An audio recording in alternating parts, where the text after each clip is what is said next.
नमस्कार. आपलं सर्वांचं स्वागत आहे GDCIS अकॅडमीमध्ये. आज आपण फार महत्त्वाचा आणि इम्पॉर्टंट असा एक पार्ट शिकवणार आहोत. हे मला असं म्हणायचं की हा जो भाग आहे सुरुवातीला मी शिकवायला पाहिजे होता, कारण हा जर पार्ट सुरुवातीला शिकवला असता तर बरंचसं काही तुम्हाला लक्षात आलं असतं. तरी पण ते दोन पार्ट शिकवल्यानंतर मी हा पार्ट शिकवतो, कारण तेही तेवढेच महत्त्वाचे होते. म्हणून या पार्टला तेवढंच प्राधान्य देऊया. विशेष म्हणजे या सगळ्यांचं जे काही आहे ते आज या भागामध्ये तुम्हाला लक्षात येईल. तर मी जसं म्हणेल की तुम्हाला या पॉलिटीचा जो बेसिक आहे, पॉलिटी काय आहे, पॉलिटी शब्द काय आहे, किंवा या पॉलिटीमध्ये स्टेट असेल, गव्हर्नन्स असेल, हे कसं असतं, स्टेट कसं फॉर्म होते, किंवा एखादं गव्हर्नमेंट असेल, गव्हर्नमेंट कसं फॉर्म होते, किंवा त्याच्यामध्ये कोणत्या कोणत्या बाजू असतात, अनेक प्रकारच्या मुद्द्यांना आपण सगळं व्यवस्थित चर्चा करू. आणि यामध्ये जे मी आजच्या या टॉपिकला जे नाव देणार आहे, म्हणजे पॉलिटीची सुरुवात करत असताना त्याला आपण fundamental of polity and governance असं एक नाव देऊया. तुम्ही माझ्यासोबत नोट डाऊन करा. फंडामेंटल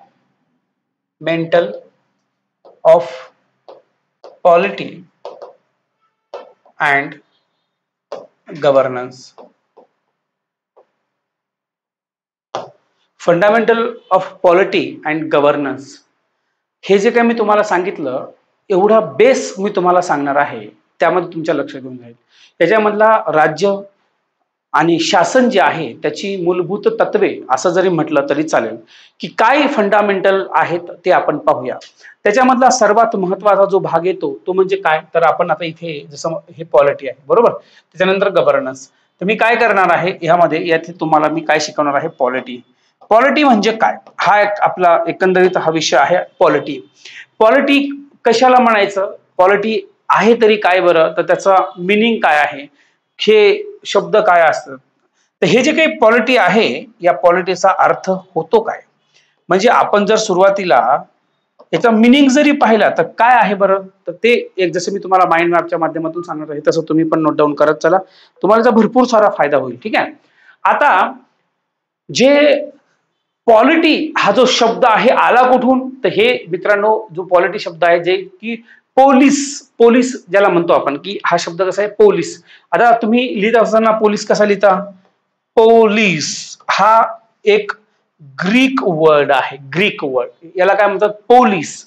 या शब्दापासून हा जो पॉलिटी आहे तो तयार झालेला आहे. म्हणजे असं म्हणू शकतो आपण, comes from the word police meaning Greek city. आता हे काय झालं होतं तुमच्या माहितीसाठी, जे ग्रीक शहर आहे ते त्याचा अर्थ तिथं वापरत असताना राज्य या शब्दासाठी हा अर्थ वापरला गेला, आणि त्याला आपण काय होता त्याचा, तर ते पोलीस असं म्हणू शकता. याला वेगवेगळे प्रोनाउन्स असतील किंवा वेगवेगळ्या ठिकाणी वेगवेगळं म्हटलं असेल, पण आता जे आपण प्रोनाउन्स करतो ते म्हणजे पोलीस असं आहे. आणि या शब्दापासून हा जो पुढे तयार झाला त्याला आपण पोलीस असं म्हटलेलं आहे. म्हणजे असं म्हणता येईल का, की एखाद्या देशाच्या राजकीय व्यवस्थेचं प्रतिनिधित्व करणं, असं म्हणता येईल का. तर हे जे पॉलिटी आहे, ते हे पॉलिटीचा मिनिंग काय होतो, तर त्याला आपण काय म्हणतो, रिप्रेझेंटेशन असं म्हणू शकतो का, रिप्रेझेंटेशन असं म्हणता येईल, किंवा represent the political system of the country असं म्हणता येईल का. तर हे जे काही रिप्रेझेंट करते कोणत्या, म्हणजे एखाद्या देशाला राजकीय संस्थेचं जे प्रतिनिधित्व करते ते असं म्हणता येईल का, त्याला आपण represent political system of a country असं म्हणता येईल. तर डेफिनेटली त्याचा मिनिंग असा होतो.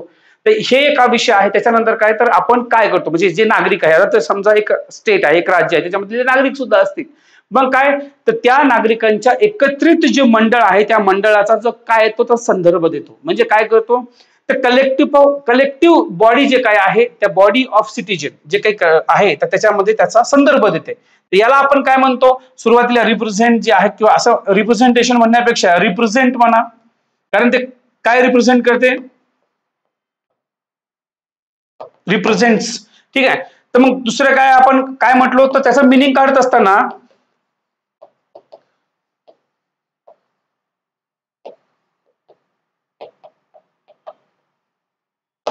असा एक शब्द वापरला होता. तर हे काय, तर जे काही जे कलेक्टिव्ह बॉडी ऑफ सिटीजन्स, काय सिटीजन्स रेफर, कशाचे रेफर करतो आपण, तर हे जे रिप्रेझेंटेशन आहे ते रेफर करत असतं, ही गोष्ट लक्षात घ्या. रेफर्स. ठीक आहे. तर हा एक महत्वाचा याच्यामधून मी म्हणजे नागरिकांच्या एकत्रित जे काही मंडळ आहे त्या मंडळांचा संदर्भ हे देत असताना आपण त्या पोलीस या शब्दाचा अर्थ समजून घेऊ. मग जसं मी तुम्हाला म्हटलं की ज्याच्यामध्ये कोण कोण सहभागी होते, जे राजकीय प्रक्रियेमध्ये सहभागी जे होणारे जे काही लोक असतात ते कोण होतात, तर सहभागी होतात असताना त्या राज्यामधले जे काही नागरिक आहेत या राजकीय प्रक्रियेमध्ये ते सहभागी घेतात. म्हणजे who participate in the political process, तर दे आर सिटीजन्स, तर ते या भागामध्ये सहभागी घेतात. म्हणून याला या पद्धतीनं म्हटलेलं आहे. तर त्या शब्दाचा अर्थ मी तुम्हाला सांगतो.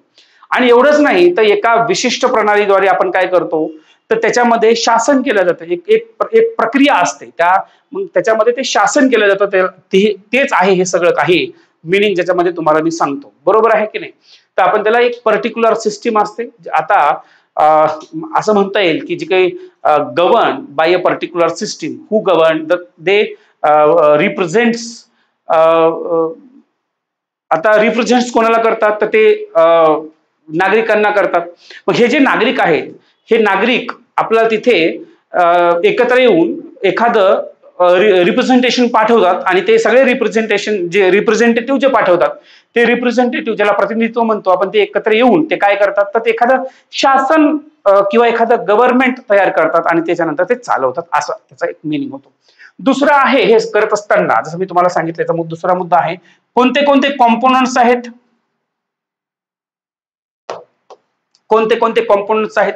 हे कॉम्पोनंट्स काय काय सांगतात, तर याच्यामध्ये जे शासन चालवत असताना त्याच्यामध्ये सर्वात महत्वाचा सिस्टीम ऑफ गव्हर्नमेंट पहिलाच मुद्दा आहे. System of government. ठीक आहे.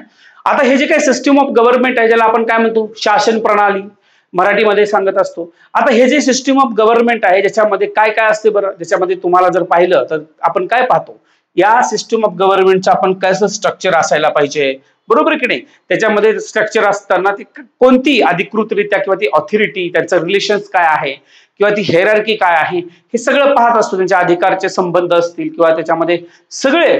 तर ही एक प्रोसेस असते, त्याच्यामध्ये स्ट्रक्चर असेल, प्रोसेस असेल किंवा रिलेशन्स असतील, ह्या सगळ्या गोष्टीचा आपण विचार करत असतो या सिस्टीम मध्ये. येते लक्षात.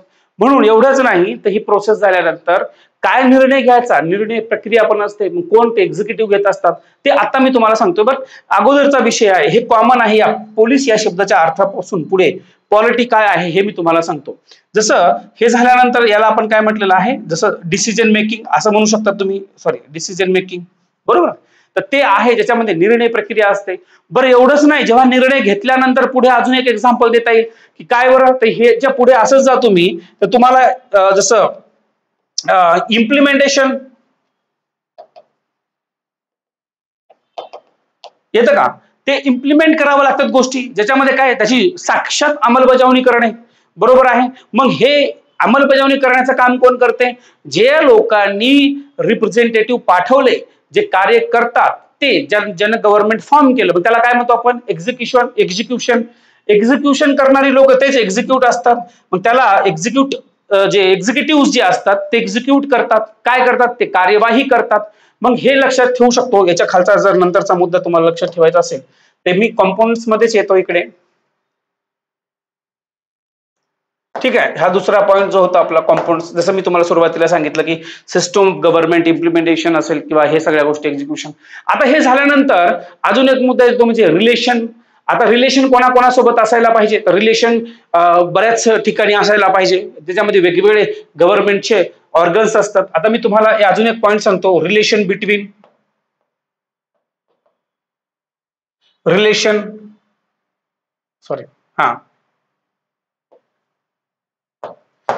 बिटवीन.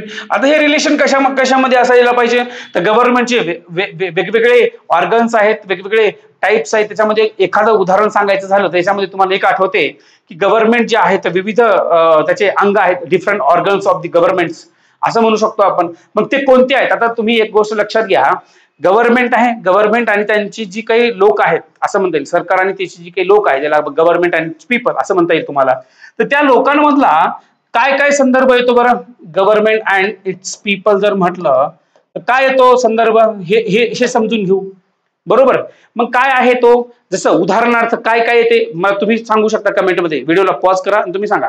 चला नंबर 1 काय येते, कायदे येतात का, लॉज, त्याला आपण कायदे म्हणूया. नंबर 1 हे बरोबर आहे. ॲज इट इज तुम्ही प्रॉपररित्या, मी फंडामेंटल शिकवतोय तुम्हाला आज, ते फार उत्तम रित्या लक्षात ठेवायचं आहे. प्रत्येक गोष्टीचं मिनिंग सांगतो, ठीक आहे. दुसरं आहे काय, अजून काय ते कॉन्स्टिट्यूशन, हे लॉ आहे कॉन्स्टिट्यूशन, ज्याला आपण राज्यघटना असं म्हणतो, राईट. त्याच्यानंतर अजून काही कॉन्स्टिट्यूशन आहे.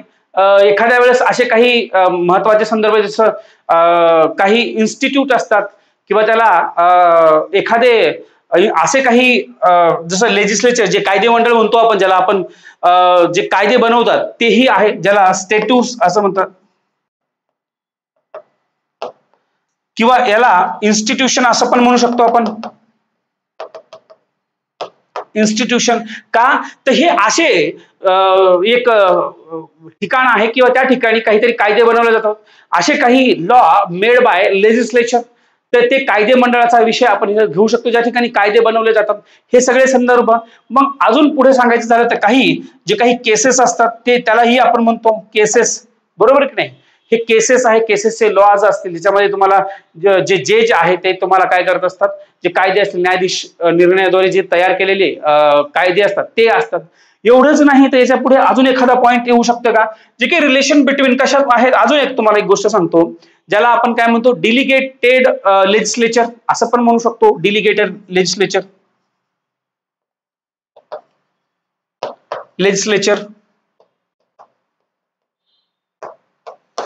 आता हे जे लेजिस्लेचर आहे काय सांगते बरं तुम्हाला, तर याच्यामध्ये तुम्ही पहा, जे तुम्हाला जे नियुक्त, ज्याला आपण तुम्ही काय म्हणता, जे रेग्युलेट करणं, जे रेग्युलेशन्स मेड बाय एक्झिक्युटिव्ह. आता जे कार्यकारिणी आहे, त्या कार्यकारिणींनी जे केलेले नियम आहेत ते या ठिकाणी तुम्हाला जे एक्झिक्यूट करणं, हे काम इथे असतं. बरं एवढंच नाही तर या ठिकाणी अजून जे मी तुम्हाला हे सांगितलं, डेलिगेटेड लेजिस्लेशन, तर एवढंच नाही तर याच्यामध्ये अशा काही संस्था येतात, ज्या संस्था इथे काम करत असतात. आता कोणत्या कोणत्या संस्था, ज्याला आपण इन्स्टिट्यूशन असं म्हणूया, इन्स्टिट्यूशन. अजून काय सांगता येईल, जर तुम्हाला याच्या पुढे जाऊन सांगायचं झालं तर एक महत्वाचा मुद्दा येतो, म्हणजे सेपरेशन ऑफ पॉवर, त्या अधिकारांची विभागणी, तेही मुद्दा इथे येतो, सेपरेशन ऑफ पॉवर, बरोबर आहे. तर याच्यामध्ये वेगवेगळ्या ठिकाणी वेगवेगळ्या गोष्टी तिथे असतात, ज्याच्यामध्ये आपण या शासनाच्या अनेक साऱ्या अंगांमधला हा विषय, ज्याला among the organs of government असंही म्हणत असतो आपण, ते अत्यंत महत्वाचा असा एक हा पॉइंट आहे. हे तुम्ही सर्वांनी थरोली याच्याकडे लक्ष दिलं पाहिजे. एवढंच नाही, अजून मी तुम्हाला सांगतो की ही लोक काय करतात, म्हणजे आज टू व्हॉट दे डू असं म्हणता येईल, किंवा एक्झाम्पल्स जसे फंक्शन्स विचारता येईल तुम्हाला, म्हणजे त्यांचं कार्य काय करता येतील, ते काय काम करतात असं पण म्हणता येईल. आता एक्झाम्पल तुम्हाला सांगतो, उदाहरणार्थ काय, तर याच्यामध्ये एक आहे लेजिस्लेचर. लेजिस्लेचर काय करते, लेजिस्लेचर हे तुम्ही मला सांगायचंय. ते कायदे बनवण्याचं काम करते लेजिस्लेचर, जे कायदे मंडळ आहे काय काम करते, कायदे, त्याचं फंक्शन काय, कायदे मंडळामध्ये कामच असते ते कायदे बनवणे, परफेक्ट. दुसरं आहे एक्झिक्युटिव्ह. एक्झिक्युटिव्ह काय करत असतो, तो जे काही कायदे बनवलेले आहेत ते इम्प्लिमेंट लॉज, बरोबर की नाही. एक्झिक्युटिव्हचं फंक्शनच आहे जे काही अंमलबजावणी करण्याचं काम, जे कार्यकारिणीचं कामच आहे ते की अंमलबजावणी, जे एक्झिक्युशन करणं, एक्झिक्यूट करणं, अंमलबजावणी करणं. त्याच्यानंतर अजून एक, जसं मी तुम्हाला एखादं उदाहरण दिलं तर उदाहरण अजून एक देऊ शकतो मी, ज्युडिशियरी. ज्युडिशियरी काय आहे, ज्युडिशियरी, तर याच्यामध्ये काय होतं की ते जे कायदे आहेत त्या कायद्यामध्ये त्या कायद्याची व्याख्या सांगणं किंवा कायदे इंटरप्रिट करणं असं म्हणू शकतो आपण, किंवा ते इंटरप्रिट लॉज, ज्युडिशियल त्याचे एक फंक्शनच आहे, ते कामच आहे, त्यांचं कार्यच करण्याचं काम आहे ते, ही गोष्ट लक्षात घ्या, ते न्यायिक कार्य आहे त्यांचं. आता हे सगळं असताना जसं मी तुम्हाला म्हटलं की सगळ्यात महत्वाचा, the best safeguard of civil liberties in the liberal democracy आपण काय सांगू शकतो याच्यामध्ये, जसं उदाहरणार्थ मी तुम्हाला सांगतो, जे जे उदारमतवादी लोकशाहीमध्ये जे नागरिक आहेत त्या नागरिकांचं स्वातंत्र्य किंवा त्याचं सर्वोत्तम रक्षण कोण करेल असा एक प्रश्न येतो. आता तुम्हाला माहिती आहे की ज्यावेळेस आपण जेव्हा रक्षणाचा विषय येतो, जेव्हा आपल्या प्रोटेक्शन, तर त्यावेळेस आपल्याला नक्कीच आठवतं ते म्हणजे ज्युडिशियरी, बरोबर की नाही. आता ज्युडिशियरी काय काम करते, तर ते आपलं कामच आहे इथे न्यायपालिका. जसं उदाहरणार्थ तुमचे जे काही फंडामेंटल राईट असतील, जे तुमचे काही अधिकार असतील, ते जर गहाळ झाले तर तुम्ही कुठे जाता? कोर्टात जाता, बरोबर की नाही. तुम्हाला दोन प्रकारचं न्याय मागता येतो. एक आहे 226 कलमानुसार हायकोर्टामध्ये, आणि दुसरं आहे सुप्रीम कोर्टामध्ये, जसं की कलम 32 नुसार ते सुप्रीम कोर्टामध्ये जाऊ शकता. हे अपेक्स कोर्ट आहे, बरोबर आहे. त्या सुप्रीम कोर्ट जेव्हा शिकवत असताना मी तुम्हाला काही महत्वाचे हिस्टॉरिकल काही गोष्टी पण सांगणार आहे, त्यांच्या बाहेर काय काय काम चालू होते ते पण सांगेल, ठीक आहे. तर हे एक लक्षात ठेवा. मग आता याच्यामध्ये साहजिकच आहे, जे डिव्हिजन ऑफ पॉवर जसं म्हटलं मी तुम्हाला, अधिकारांचं जे विभाजन, ते यामध्ये येऊन जाते. वेगवेगळ्या कामं, जसं ज्युडिशियरी वेगळं काम करते, एक्झिक्युटिव्ह वेगळं काम करते, लेजिस्लेचर वेगळं काम करते. हे काय झालं, या अधिकारांचं विभाजन झालं, आपण पाहू शकतो. मग याच्यामध्ये सरकारचे जे काही स्तरांमध्ये पण विभागणी केलं असं पाहू शकता तुम्ही, among the levels of government, असं आपल्याला पाहायला मिळतंय. आता एवढंच नाही तर तुम्हाला अजून एक सांगतो, काही प्रादेशिक काही विषय असतील त्या अधिकार क्षेत्राच्या ज्या मर्यादेमध्ये आपण जर पाहिलं तर तिथे पण आता काही काही ठिकाणी तुम्ही बघा. आता मी इथेच थोडंसं उदाहरण देतो. ज्युडिशियरीमध्ये एक हायकोर्ट आहे आणि सुप्रीम कोर्ट आहे. उदाहरणार्थ काय झालं, या हायकोर्ट आणि सुप्रीम कोर्ट याच्यामध्ये आता सुप्रीम कोर्टाचं हे पॅन इंडियावर काम करत असतं, पण हायकोर्टाचं काय झालं की उदाहरणार्थ हे महाराष्ट्राचं जर असेल हायकोर्ट, बॉम्बे हायकोर्ट, त्यांचं एक ज्युरिडिक्शन आहे. त्या ज्युरिडिक्शन म्हणजे त्यांचं अधिकारांचं कार्यक्षेत्र जे आहे, त्या अधिकार क्षेत्राच्या मर्यादेमध्ये राहून ते काम करत असतात. ही गोष्ट लक्षात घ्या. आता मी तुम्हाला त्या विभागणीमध्ये फार महत्वाचा एक मुद्दा सांगतो, म्हणजे तुमच्या अजून फार सुंदर पद्धतीनं लक्षात येऊन जाईल, ठीक आहे. जे अधिकार क्षेत्राच्या मर्यादेनुसार काय होतं बरं, आता मी तुम्हाला 3 गोष्टी सांगतो. चला, तर तुम्ही जसं आता एकदम व्यवस्थितरित्या समजून घेताय, तर त्यामध्ये मी तुम्हाला सांगतो कसं, की ज्याच्यामध्ये सेपरेशन ऑफ पॉवर, बरोबर आहे. Separation of power, power, Shaktimaan मधला तो डायलॉग आठवतो का, शक्तिमान, त्याच्यामधला तो पॉवर. काही लोक म्हणायचे ख्वाब, असं नाही, ते पॉवर असं आहे. ते डॉक्टर जे कॉल द ग्रेट सायंटिस्ट असं म्हणायचे, तो नाही, तो आठवतो मला. आता त्याच्यामध्ये पॉवर काय आहे, सेपरेशन काय काय, उदाहरणार्थ एक पहिलंच मी याच्यामध्ये मुद्दा मांडतो, म्हणजे एक आहे तो म्हणजे सेंटर गव्हर्नमेंट, त्याला आपण केंद्र सरकार म्हणू. काय म्हणूया, सेंटर गव्हर्नमेंट, बरोबर का, सेंट्रल गव्हर्नमेंट. नंबर 2 दुसरा आहे स्टेट गव्हर्नमेंट, स्टेट गव्हर्नमेंट येतं. आणि तिसरा आहे लोकल गव्हर्नमेंट. चला पटापट सांगून देतो तुम्हाला, याच्यामध्ये काही काळजी करण्याचा विषय नाही, अगदी सोपा आहे. काय बरं, सेंट्रल गव्हर्नमेंट. सेंट्रल गव्हर्नमेंट हे पूर्ण इंडियामध्ये, ज्याच्यामध्ये लोकसभेची निवडणूक होते, जे पूर्ण इंडियाच्या लेवलवर काम करत असतं. दुसरं काय आहे, स्टेटमध्ये, प्रत्येक स्टेटमध्ये वेगवेगळ्या निवडणुका होतात, तर ते स्टेट पुरतं मर्यादित करण्याचा अधिकार असतो. तिथं सरकार फॉर्म करतात आणि सरकार ते चालवतात, बरोबर. आता त्याच्यानंतर तिसरं ते 3 टायर सिस्टीम जी आहे आपली, ते म्हणजे लोकल. लोकलमध्ये 2 प्रकारचे येतात. एक म्हणजे त्याला आपण जे रूरल, आणि एक आहे अर्बन. अर्बन एक शहरी, ज्याच्यामध्ये शहरामध्ये एक म्युनिसिपालिटी असते, तसंच ग्रामीण भागामध्ये ग्रामीण स्थानिक स्वराज्य संस्था, तसं शहरामध्ये शहरी स्थानिक स्वराज्य संस्था. ज्याच्यामध्ये जसं आता तुम्ही पहा, आता आपण महानगरपालिकेचा जर विचार केला तर कशामध्ये, शहरामध्ये. शहरामध्ये महानगरपालिका हे मेट्रोपॉलिटन शहराचं प्रतिनिधित्व करत असताना, आता आपल्या इथे ह्या ज्या गोष्टी आहेत ते आपण समजू शकतो, बरोबर. मग आता हे स्टेट गव्हर्नमेंट, जे पॉलिटिकल गव्हर्नमेंट आहे, कुठे बस. तर जे स्टेट गव्हर्नमेंटचा जे मी तुम्हाला विषय सांगितला तो कोणता, आता उदाहरणार्थ मी स्टेट गव्हर्नमेंट, महाराष्ट्रातलं गव्हर्नमेंट आहे, आता निवडणुका चालू आहेत. ह्या निवडणुका काय आहेत, तर हे 5 वर्ष यांचा कालावधी संपला. आता ते परत एकदा जनतेसमोर गेलेत, वोट मागतात, आणि वोट मागितल्यानंतर परत ते काय करणार, आपल्या आपल्या पद्धतीनं निवडणूक आली की काय, निवडून आले की सरकार फॉर्म करणार आणि आपलं सरकार ते 5 वर्ष चालवणार. त्याच्यानंतर अजून एक आहे, याला आपण काय म्हणतो बरं, या तिघांना मिळून डिसेंट्रलायझेशन पॉवर जे आहे की नाही, डिसेंट्रलायझेशन. येते लक्षात. हे जे डिसेंट्रलायझेशन आहे, मग काय म्हणायचं आपण त्याच्यामध्ये तुम्हाला मी सांगतो. आता या तिघांचा आता पुढे पुढे काही काही सांगतो, हे सगळं फंडामेंटल समजून घ्या. आता हे जे काही सगळं सांगितलं याच्या पुढे आता याच्यामध्ये भाग घेतात, सेंट्रल गव्हर्नमेंटमध्ये पण भाग घेतात. मग त्याच्यामध्ये मी अजून एक मुद्दा तुम्हाला लक्षात घेतो. हे डिसेंट्रलाइजेशन आहे, याच्यामध्ये काय होतं बरं, जे खरं लोकशाहीचं जर स्वरूप पाहिजे असेल, जे आपण रिअल डेमोक्रेसी याचा जर विचार केला, ज्या लोकशाहीचा जर विचार केला, तर लोकशाहीमध्ये आपल्याला काय पाहिजे, तर प्रत्येकाला न्याय पाहिजे, बहुपार्टी जे मल्टी पार्टी सिस्टीम पाहिजे, ह्या गोष्टी पाहिजे, बरोबर की नाही. मग तेव्हाच आपण खऱ्या लोकशाहीचा स्तंभ असं म्हणता येईल.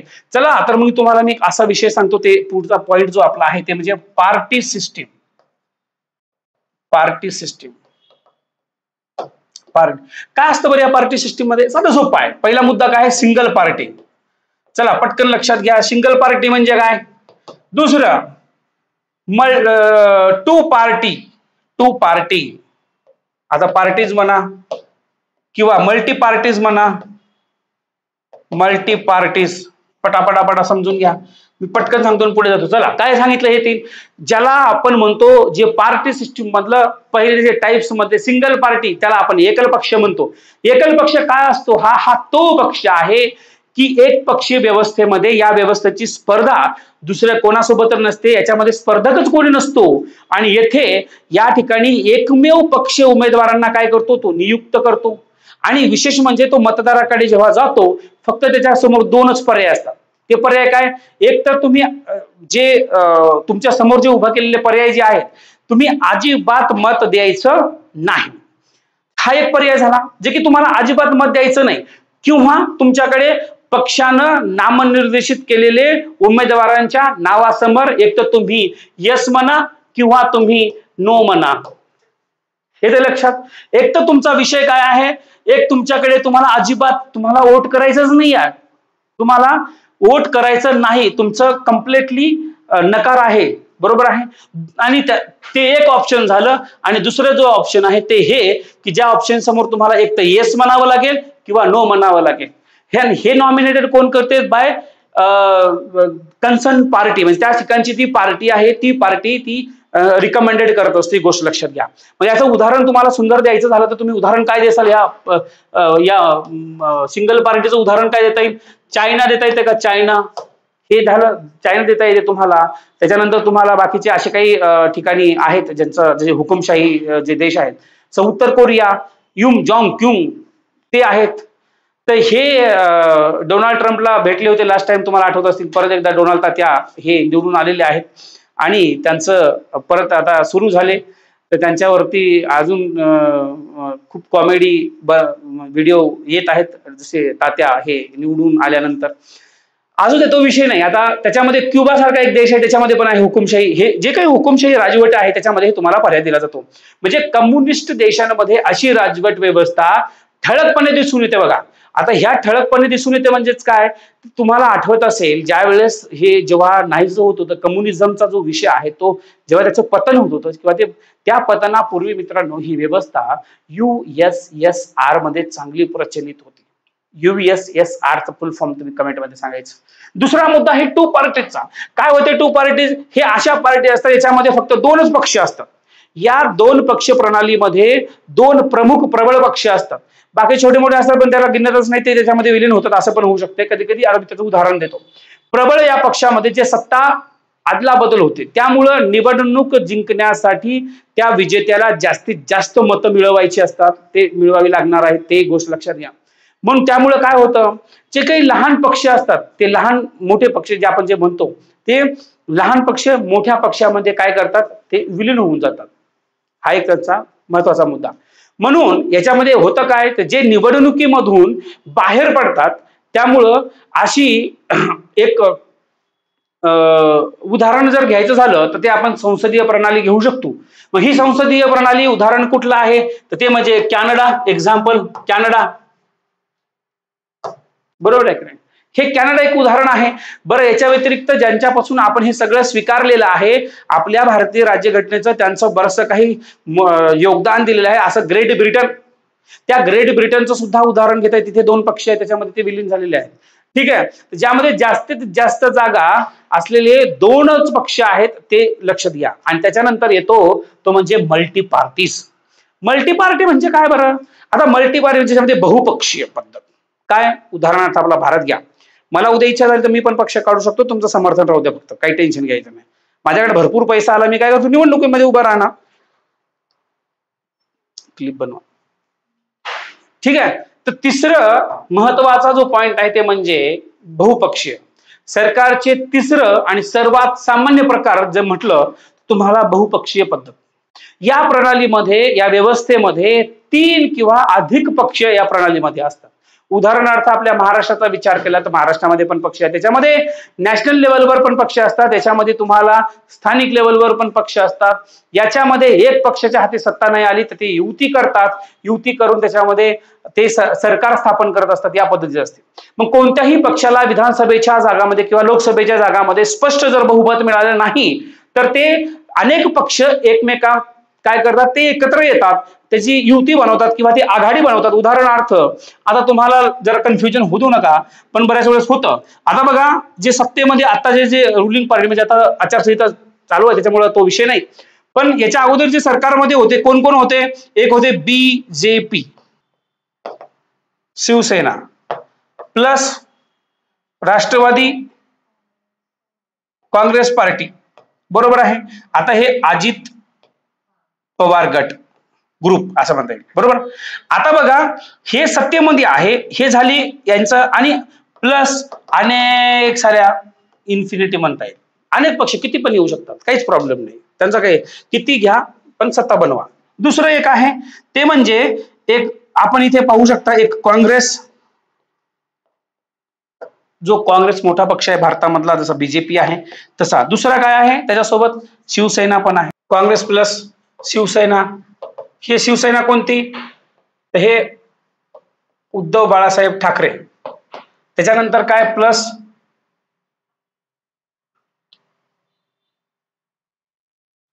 अजून कोणती आहे? एक नाही, जे आपले शरद पवार साहेबांचा जो पक्ष आहे, ज्याला राष्ट्रवादी काँग्रेस पार्टी, शरद पवार साहेब यांचा एक त्या गटाचा एक पक्ष आहे, ते पण याच्यामध्ये सामील आहे. आता हे सगळे जण झाले, हे याला महाविकास आघाडी म्हटलेलं आहे, महाविकास आघाडी. आणि अगोदरचं जे होतं त्यांना महायुती म्हटलेलं आहे, बरोबर की नाही. तर या पद्धतीचे पक्ष, हे बहुपक्ष पद्धत जी आहे ती एकमेकांना एकत्र येऊन ती पक्ष पद्धत जी आहे ही बहुपक्ष पद्धत, आणि याच्यामध्ये ते सरकार बनवत असतात, याला आपण म्हणतो, बरोबर.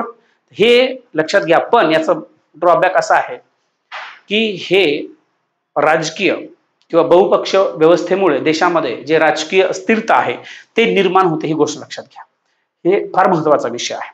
त्याला टाइप्स ऑफ पार्टीज काय म्हणतो आपण, कोणत्या कोणत्या? उदाहरणार्थ जर सांगायचं झालं तर मी तुम्हाला काही गोष्टी सांगतो. एक नॅशनल पार्टीज असतात, ज्याला राष्ट्रीय पक्ष म्हणतात, त्याचा एक क्रायटेरिया असतो, बरोबर आहे. नॅशनल पार्टीज जे की ज्याचा एक क्रायटेरिया आहे पर्टिक्युलर, जो की आपण त्या टॉपिक मध्ये पाहू. दुसरा आहे, एक असतो ज्याला आपण असं म्हणता येईल स्टेट पार्टीज, असं बी म्हणूया, स्टेट पार्टीज किंवा आपण लोकल पार्टीज पण म्हटल्या गेलेल्या काही पुस्तकांमध्ये, लोकल पार्टीज. आता एक अशा काही आहेत ज्यांचा त्या रिकग्नाइज्ड केल्या नाही, त्याला अनरिकग्नाइज्ड बट रजिस्टर्ड पार्टीज, अशाही पार्टीज आहेत. काय म्हटलं? अनरिकग्नाइज्ड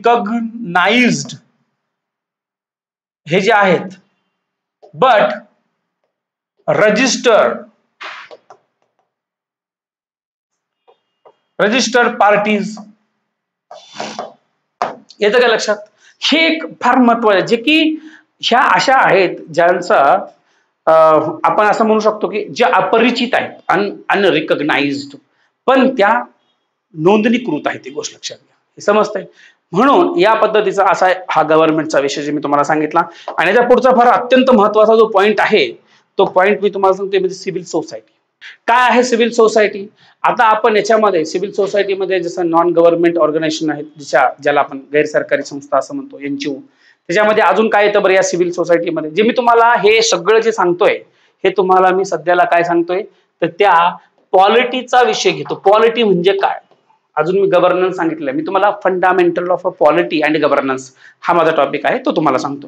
त्याच्यामध्ये अजून काय येतं, जसं हेच नाहीये सिव्हिल सोसायटीमध्ये, जसं मी तुम्हाला सांगतो एनजीओ, नॉन गव्हर्नमेंटल ऑर्गनायझेशन, अजून काय येतात, प्रेशर ग्रुप असतील. एवढंच नाही, कम्युनिटी ऑर्गनायझेशन असतात, कम्युनिटी ऑर्गनायझेशन. दुसरं अजून काय असतं बरं, प्रेशर ग्रुप असतात, प्रेशर ग्रुप असतात, बरोबर. तर हे ज्याला दबाव गट म्हणतो तुम्ही आपण. आता एवढंच नाही तर आता तुम्हाला माहिती आहे की याच्या पुढे जाऊन जे या सिव्हिल सोसायटीमध्ये जे जे फार्मर ऑर्गनायझेशन असतात, फार्मर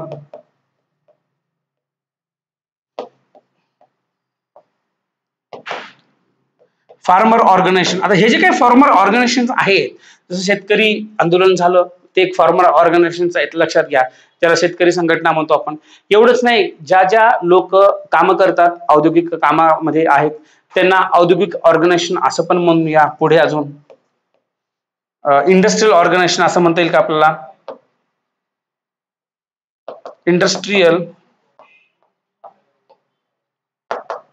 इंडस्ट्रियल ऑर्गनायझेशन येते लक्षात. हे पण आहे. एवढंच नाही तर अजून असे काही प्रोफेशनल ऑर्गनायझेशन पण ज्याच्या व्यावसायिक असतात, हे औद्योगिक संस्था झाल्या. अजून काय झालं,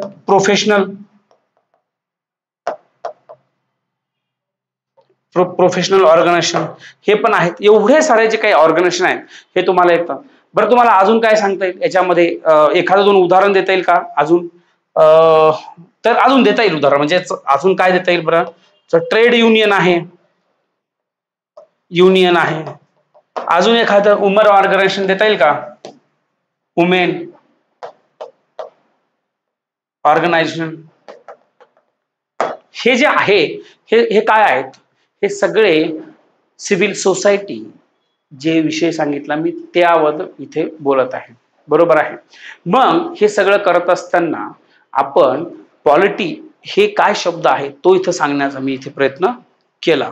आता याच्या पुढे जाऊन सांगायचं झालं तर अजून काय, जसं स्टेट म्हणजे काय मी थोडक्यात सांगतो तुम्हाला. स्टेट म्हणजे काय, state, what is state? State कशाला म्हणायचं? व्यक्तीचा समुदाय, कम्युनिटी ऑफ अ पर्सन, काय म्हणतो आपण? स्टेट म्हणजेच काय, कम्युनिटी ऑफ अ पर्सन, काय सांगतो आपण त्याला? हे बरोबर आहे का? त्याच्यानंतर अजून स्टेटमध्ये काय बरं होतं, जी लोक राहतात ती, त्या प्रदेशामध्ये राहणारी लोक, ते स्टेट. स्टेट म्हणजे काय मी अजून तुम्हाला सांगतो, ते म्हणजे लिव्हिंग इन दी जे डेफिनेटिव्ह टेरिटरीज. आता हे जे डेफिनेटिव्ह टेरिटरीज म्हणजेच काय, एखादा निश्चित प्रदेश जो असतो त्या प्रदेशामध्ये राहणारी लोक, त्याला आपण काय म्हणतो, तर ते त्या उदाहरणार्थ स्टेट आहे. यामध्ये जे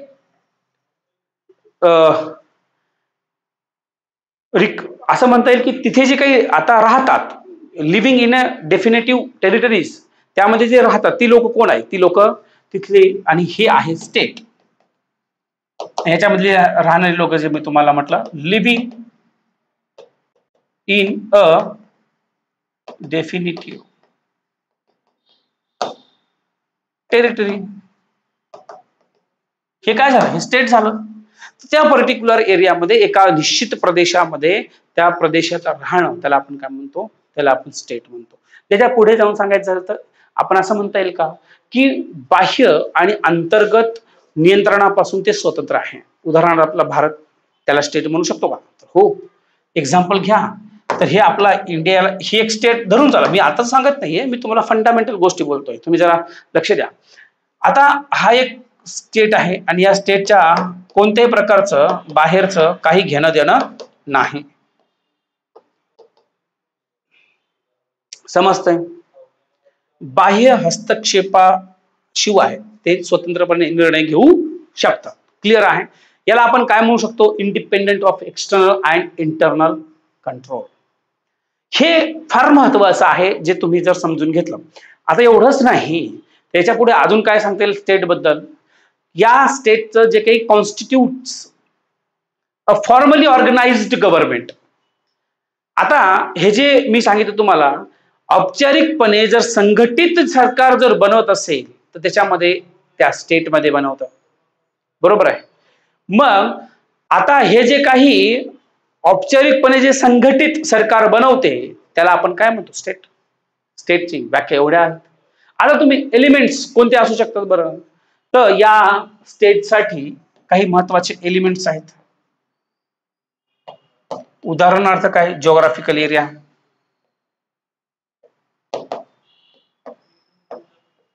येते लक्षात. काय आहे? तर territory, geographical area under control, म्हणजे त्या नियंत्रणाखालील जे काही प्रदेश आहे किंवा ते भौगोलिक क्षेत्र आहे ते. आता एवढंच नाही, सोव्हरेनिटी. सोव्हरेनिटी म्हणजे काय? Absolute authority within the territory. देशामध्ये जे सार्वभौमत्व आहे ते संपूर्ण अधिकार असणारं, स्वतः चालवणारं, कोणत्याही हस्तक्षेपाशिवाय, बाह्य हस्तक्षेपाशिवाय, त्याला आपण काय म्हणतो? Absolute authority within the territory, आणि त्याचा इज कॉल्ड ॲज सोव्हरेनिटी. येते लक्षात. हे फार महत्वाचं आहे. एवढंच नाही तर याच ठिकाणी राहणारे जे लोक आहेत या भागामध्ये, ज्याला आपण काय म्हणतो? त्या people living in the territory, किंवा आपण त्या प्रदेशामध्ये राहणारे लोक असं म्हणता येईल का? ऑब्विसली म्हणता येईल. हे आहे त्याच्या पाठीमागचं मिनिंग. मग जेव्हा आपण गव्हर्नमेंट ऑर्गन्स जेव्हा विचार करतो of state which exercise state power, जे एक्सरसाइज स्टेट्स पॉवर काय? राज्यांची जे काही शासन संस्था आहे त्या ठिकाणी जेव्हा ती निवडून येते, म्हणजे राज्य म्हणजे, आता तुम्ही राज्य म्हणजे स्टेट म्हणजे कोणतं? उदाहरणार्थ आपला देश घ्या, त्याच्यापेक्षा पाहायचं असेल तर एखादं तुम्ही आपलं राज्य पण घेऊ शकता आत्ताच्या घडीचं. त्या राज्यामधलं जेव्हा गव्हर्नमेंट फॉर्म होते तेव्हा ते चालवते, त्याचे अधिकार वापरते. येते लक्षात. मग आता ह्या अधिकारामध्ये स्टेटमध्ये जे काही पॉवर असतो, तो अधिकार असतात, ते किती प्रकारचे असतात ते मी तुम्हाला थोडक्यात सांगतो. चला, काय त्याचे टाइप्स घ्या. किती प्रकारचे असतात हे टाइप्स? उदाहरणार्थ मोनॅर्की. आता मोनॅर्की म्हणजेच काय सांगा? मोनॅर्की म्हणजेच काय? मोनॅर्की म्हणजे काय? मोनॅर्की कशाला म्हणायचं? मोनॅर्की ते असते ज्याच्यामध्ये राजेशाही असते, राजाचं शासन असतं. राज्य चालवते ते एक व्यक्ती चालवते, त्यांच्या सोबत हाताखाली असणारे बाकीचे लोक. त्याला आपण काय म्हणतो? Rule of the king. बरोबर आहे. रूल ऑफ द किंग हे एक प्रकार झाला. बरोबर आहे. आता ऑलिगॅर्की हे काय आहे ते पण सांगतो.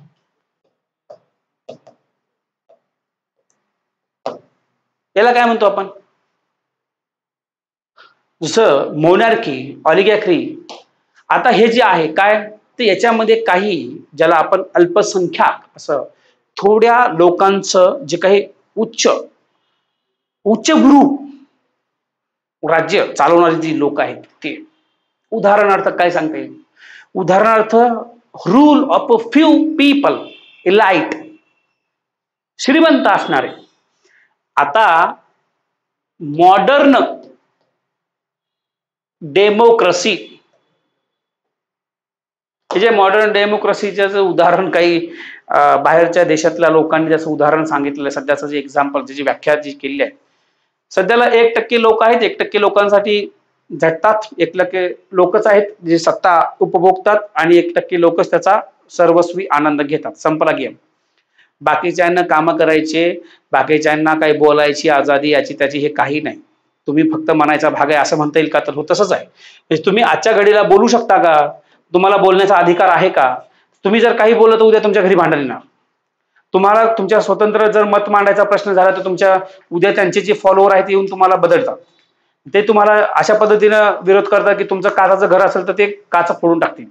तुमचं घर असेल तर अनेक तुम्हाला काळी शाही काय लावणार, तुमचा विरोध काय करणार, तुम्हाला धमक्या काय देणार, हे सगळे प्रकार होतात. त्याच्यामुळे आपण जर एखाद्या वेळेस आपण जे आपण म्हणतो की फंडामेंटल राईट आहे माझे, असं आहे, मी तसा आहे, मी आमका आहे, डमका ते एक आहे, त्यावेळेस आपण इथे पाहतो की इथे काही आपल्याला बोलता येत नाही. आणि त्याच्या पुढचा एक प्रकार आहे ऑटोक्रसी. ऑटोक्रसी म्हणजेच काय तुम्हाला माहिती आहे? ऑटोक्रसी, ऑटोक्रसी हे काय आहे? ऑटोक्रसी याला असं म्हणता येईल का? ऑटोक्रसीला rule by one person with absolute power, याला आपण ऑटोक्रसी म्हणतो. निरंकुश सत्ता. बरोबर की नाही? हे सत्ता असलेलं एका व्यक्तीची हुकुमशाही. किम जॉंग युंग, आठवतं का? उत्तर कोरियाचे. आहेत की नाही त्या पद्धतीचे. ते हे त्यांच्या हाती असलेली सत्ता ते ऑटोक्रॅसीमध्ये येते की नाही, परफेक्ट त्याचं उदाहरण आहे. अजून पुढे एक सांगू का याचा प्रकार आला, थिओक्रॅसी पण एक उदाहरण घ्या.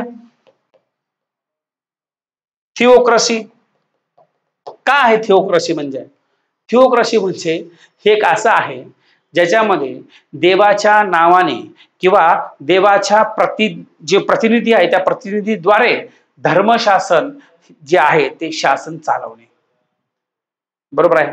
मग थिओक्रॅसी ज्याला आपण असं म्हणता येईल, ज्याची definition rule in the name of God bye it's representative. Perfect उदाहरण तिथे जमते. बरोबर आहे. आता हे जे मी तुम्हाला सांगतो याच पद्धतीमधला शेवटचा जो की आपला ज्याला तुम्ही भलीभाती परिचित आहात त्याचं नाव आहे डेमोक्रेसी. काय आहे? Democracy. Democracy by rule by common people directly और थ्रू इलेक्टेड रिप्रेझेंटेटिव्ह. बरोबर आहे. काही डायरेक्ट डेमोक्रेसी आहे आणि काही इनडायरेक्ट आहे. इनडायरेक्ट म्हणजे आपला भारत देश येतो ना, सर्वसाधारण लोकांकडून थेट ज्यावेळेस निवडून येतात ते. म्हणजे डेमोक्रेसी इज अ सुपिरियर असं म्हणता येईल.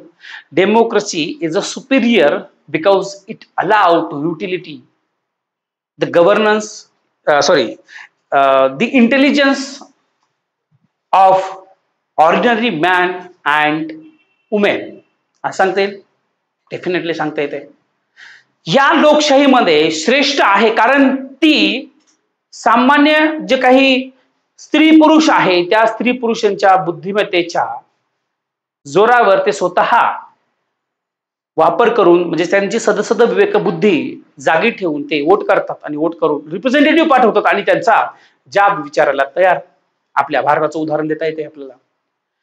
Democracy Superior because it allow to utility the intelligence of ordinary man and women. हे उदाहरण देता येते का? 100%. डेफिनेटली इथे हे उदाहरण लागू होते. मग याच्यामध्ये आता जसं मी तुम्हाला पार्टीचं जे सांगितलं त्याच्यामध्ये पुढे एक सांगून आपण जवळपास आपला विषय थांबूया. एक आहे फंक्शन्स. काय असतं त्याचे फंक्शन्स सांगा. काय सांगता येईल फंक्शन? आता उदाहरणार्थ जर सांगितलं मी तुम्हाला मिलिटरी फंक्शन. काय सांगते military function? To protect life and property of citizens from foreign attack. जे काही बाहेरची जी लोक आहेत ते जेव्हा देशातल्या लोकांवर अटॅक करते तेव्हा त्यांची टेरिटरी असेल, लँड असेल किंवा इथली प्रॉपर्टी असेल किंवा इथले जी लोक असतील त्यांना वाचवणं, त्यांना त्या हल्ल्यापासून नागरिकांच्या जीवनाचं रक्षण करणं, मालमत्तेचं संरक्षण करणं हे कोण करते? त्याला मिलिटरी ऍक्शन्स म्हणतो आपण. बरोबर आहे. मग पोलीस फंक्शन काय आहे? जसं मिलिटरी फंक्शन आहे तसं पोलीस फंक्शन पण आहे. पोलिसांचं पण कार्य आहे. पोलिसांचं कार्य काय असतं? याच्यामध्ये कायदा व सुव्यवस्था राखणं. त्या स्टेटमध्ये ही स्टेट आहे एक, त्याच्यामध्ये काय एक आहे मिलिटरी फंक्शन, दुसरं काय आहे पोलीस फंक्शन. दोघांचं तेच आहे. बरोबर की नाही? एक पूर्णतः बाउंड्रीवरती संरक्षण आणि प्रॉपर्टीचं रक्षण करतो, तसंच लॉ अँड ऑर्डर मेंटेन करण्यासाठी ते काम करतो. आपण त्याला असं म्हणतो पोलीस फंक्शन मध्ये maintenance of the law and order. Clear येते? याच्या पुढे जाऊन सांगायचं झालं तर अजून काय येऊ शकते या फंक्शन मध्ये? Resources allocation. काय होते रिसोर्सेस अलोकेशन या स्टेट मध्ये? रिसोर्सेस अलोकेशन असं म्हणता येईल की डिस्ट्रीब्युशन्स ऑफ नॅशनल रिसोर्सेस किंवा डिस्ट्रीब्युशन ऑफ नॅशनल रिसोर्सेस. जे संसाधन आहे त्या संसाधनाचं वाटप, राष्ट्रीय संसाधनाचं जे वितरण आहे ते सर्व ठिकाणी वेगळं व्यवस्थित केलं पाहिजे, समान केलं पाहिजे. याच्यामधून उद्देश काय? तर एम काय होते? तर वेलफेअर स्टेट, डेव्हलपमेंट त्याच्यामधून होते, सर्वांची होते, बरोबर की नाही.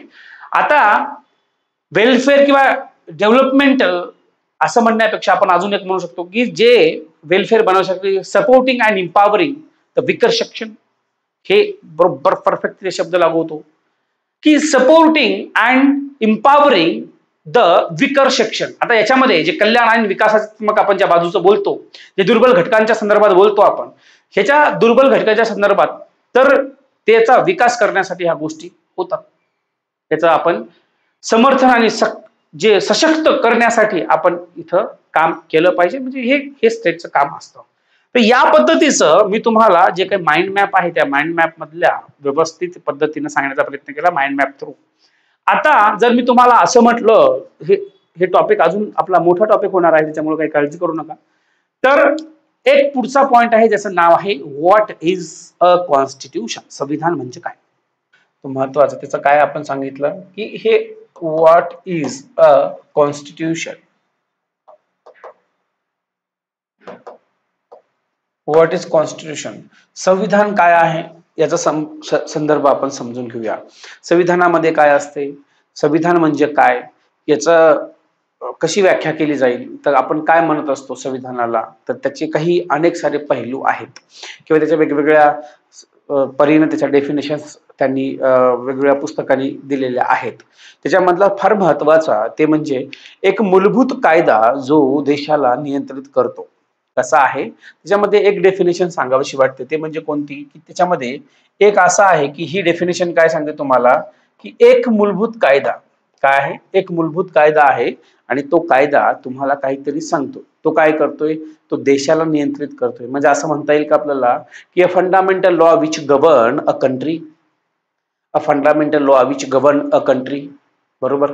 हा वाक्य मी परत का सांगितलं, कारण त्याच्या पाठीमागे तेवढा फोर्स आहे, म्हणजे तेवढी ताकद आहे की तुम्ही ती लक्षात घ्या की याच्यामध्ये काय नेमकं आपल्याला डेफिनेशन सांगत आहे. सगळंच काही याच्यामध्ये दडलेलं आहे. तर नियंत्रण करणे, जसं काही अगोदर काही जसे आपण बॅकग्राऊंड पाहिलं, रेग्युलेट करण्यासाठी काही कायदे आले, तसंच हे पण आहे. आज आपण कायद्याचं राज्य म्हणतो, कशासाठी, त्यासाठीच बोलत असतो. आता द हायेस्ट लॉ असं म्हणता येईल का, या डेफिनेशन मध्ये अजून एक पॉईंट जोडतो मी. द हायेस्ट लॉ म्हणजे लॉ कोणता, all laws are subordinate to it.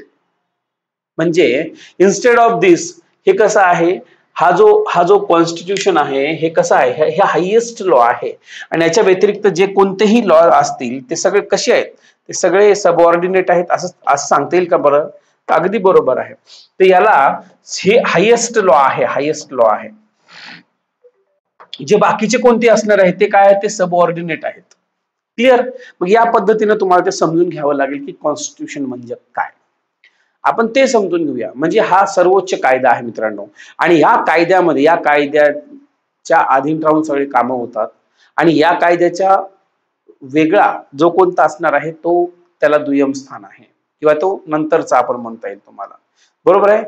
त्याच्या या कायद्याच्या सर्व अधीन कायदे आहेत हे सांगता येईल का. अगदी बरोबर. मग अजून एक तुम्हाला सांगतो, तर काय म्हणजे कॉन्स्टिट्यूशन म्हणजे काय, व्हॉट इज अ कॉन्स्टिट्यूशन. त्याला आपण असं म्हणता येईल का की डेफिनेशन मध्ये तिसरा एक मुद्दा आवर्जून याच्यामध्ये ऍड करावा असं वाटतो, तो म्हणजे constitutional law privilege over other law in case of conflict. म्हणजे हे डेफिनेशन सांगत असताना माझी तिसरे हा मुद्दा आहे, सांगतोय मी तुम्हाला. याच्यामध्ये काय सांगावं असं वाटलं की ज्या वेळेस कॉन्स्टिट्यूशनल लॉज असतील ते privilege over the other laws का सांगितलं बरं. आता other law in case of conflict याच्यामध्ये काय, आता याचं मिनिंग काय होतं, तर या जे संघर्षाच्या बाबतीमध्ये जर घटनात्मक कायदा जर असेल तर त्या कायद्यामध्ये त्या बाकीच्या कायद्यांपेक्षा हा जो आपला घटनात्मक जो कायदा आहे तो काय चालतो, तो वरचढ असतो. बरोबर आहे. जर कॉन्फ्लिक्ट झालं तर तो वरचढ ठरतो. बरोबर आहे. मग आता तुम्ही म्हणसाल याला प्रोटेक्ट कोण करतं, हा एक महत्वाचा प्रश्न आहे. मग त्याला जी ज्युडिशियरी आहे ती ज्युडिशियरी प्रोटेक्ट इट्स ऑल जे हे आहे आपण त्याला काय म्हणतो, कॉन्स्टिट्यूशनल जे लॉज आहे त्याला कम्प्लीट कॉन्स्टिट्यूशनला प्रोटेक्ट करते कोण, ज्युडिशियरी प्रोटेक्ट करते. कसं तर ते तुम्हाला सांगतो. आता बघा, जसं आपण म्हटलं की जे कायदे आहेत, हे कायदे आता उदाहरणार्थ आपला एक संविधान उदाहरणार्थ घ्या, संविधान घ्या. आता हे संविधान आहे. या संविधानाला याच्या संदर्भात कोणी याच्यावर स्वाक्षरी केलेली आहे तर ते जनता. जनता कशी आहे? सार्वभौम झाली. या जनतेला जे झालेलं आहे याच्यामध्ये अमेंडमेंट करण्याचं जनता काय करते? रिप्रेझेंटेटिव्ह म्हणजे प्रतिनिधी ते आपल्या सभागृहामध्ये पाठवत असते. त्या लेजिस्लेचरमध्ये काय होतात? कायद्यामध्ये मॉडिफाय होतो, कायद्यामध्ये बदल होतात, कायदे बनवतात आणि ते काम एक्झिक्यूट करण्याचं एक्झिक्युशन जे होते ते एक्झिक्यूट काउन्सिल करत असते. मग हे करत असताना याच्यामध्ये सर्वात महत्वाचा विषय ते म्हणजे काय? तर हे सगळं याच्यामध्ये मग पाहिजे त्या पद्धतीने मॉडिफाय करू शकतात का? एखादं जर सरकार आलं मनमानी करण्याचा प्रयत्न करत असेल तर त्यावेळेस ते कसंही मॉडिफाय करू शकतात का ते? नाही, कारण त्याला बेसिक एक स्ट्रक्चर आहे आणि त्या बेसिक स्ट्रक्चर मध्ये कोणी मॉडिफाय करू शकत नाही. म्हणून जसं त्या घटनेला जे सगळं काही एकदम सर्वात सर्वोच्च म्हणजे हायेस्ट लॉ असं म्हटलेलं आहे आणि ते म्हणणारे त्यांना जसं सांगितलं, जसं जनतेने जसे अधिकार दिले तसंच त्या कायद्याने सुप्रीम कोर्टाचे अधिकार ठरवलेले आहेत. म्हणून त्याच ठरवलेल्या अधिकाराच्या अंतर्गत आपण पाहिजे त्या पद्धतीने त्याला तोडमोड करू शकत नाही. म्हणून हे जे संविधान आहे, हे जे मी तुम्हाला सांगतो, त्याला कोणाला प्रोटेक्ट करते? तर ज्या संविधानाच्या प्रत्येक ज्या गोष्टीला आहे ते प्रोटेक्ट करते. एक युपीएससीला असा प्रश्न विचारला होता, युपीएससी मध्ये पूर्व परीक्षेला, की who is the guardian of Indian constitution? ते काय आहे? तर सुप्रीम कोर्ट आहे. बरोबर आहे. हा सुप्रीम कोर्ट गार्डियन आहे. म्हणजेच काय? त्याला जसं मी कालच्या याच्यामध्ये पण तुम्हाला सांगितलेलं आहे की जे जे काही संविधान आहे त्या संविधानाला प्रोटेक्ट करण्याचं काम कोण करत असते किंवा त्याला जसं म्हणत असेल की इंटरप्रिट करण्याचं काम कोण करत असतं, तर हे जे सुप्रीम कोर्ट आहे ते अपेक्स कोर्ट आहे. त्याच्यामुळे त्याच्याकडे सगळ्या गोष्टी असतात. ठीक आहे. आता जसं मी तुम्हाला म्हटलं की जी न्यायपालिका आणि तिच्या संविधानाचं जे काही पावित्र्य आहे ते त्याचं रक्षण करण्याचं काम कोण करत असेल तर ते ज्युडिशियरी करत असते. गोष्ट लक्षात घ्या. येते लक्षात? म्हणून आता आपण जर वाचलं, तुम्हाला एक विषय खास करून सांगावा असं वाटतो की काय तो म्हणजे जसं मी तुम्हाला म्हटलं की स्टेट काय आहे किंवा याला आपण असं म्हणता येईल का ऑब्जेक्टिव्ह